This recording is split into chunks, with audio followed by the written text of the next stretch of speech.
Tuma, pre. Ano mo minuto, ane?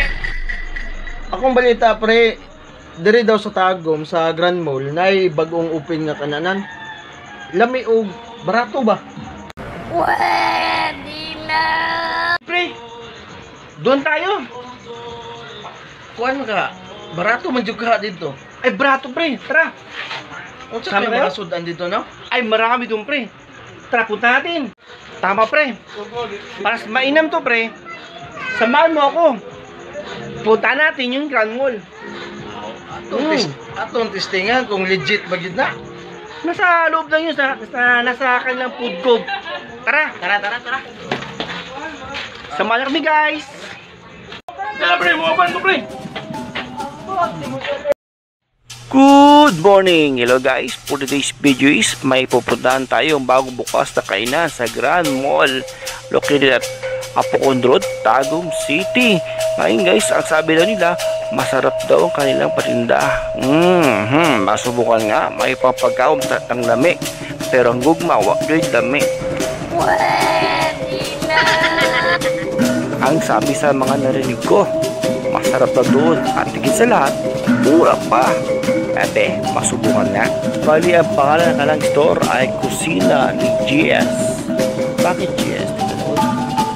Oo nga pala, may mga nakita kong vlogger. Alam ko ako lang vlogger dito. May vlogger, sino to? Si Brian.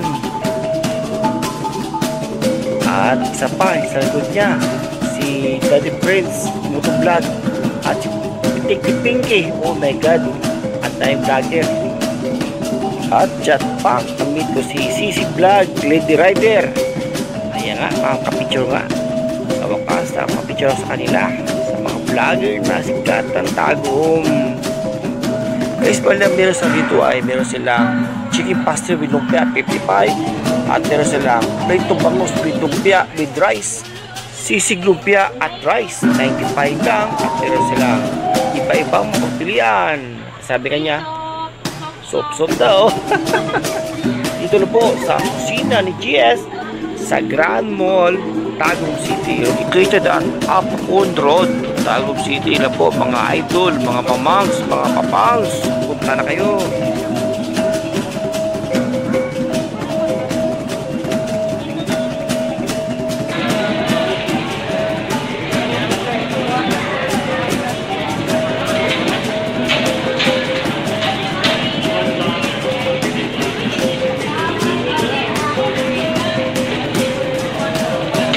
Okay dito, mukhang masarap. Tingnan, kulit na to.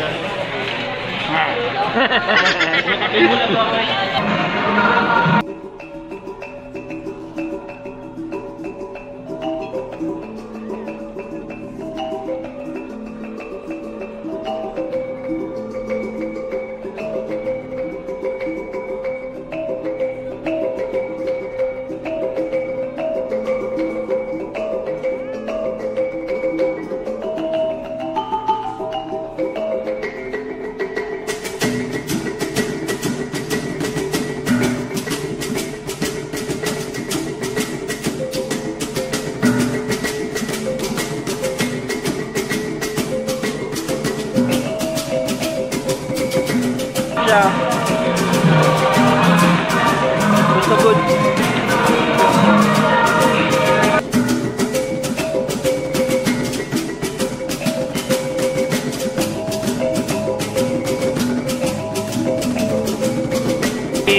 I-order ko yung sabaw na mumoy.